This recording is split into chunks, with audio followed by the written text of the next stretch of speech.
na začiatok. Sú to žrebce z národných žrebčinov, áno, Hodešice, Topolčianky.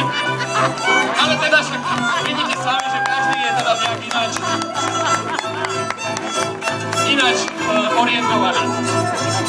Ja vás ich postupne predstavím teda, tak nás v prvej dráhe nás čaká Jančík a jeho hata titla. Prosím potlesk.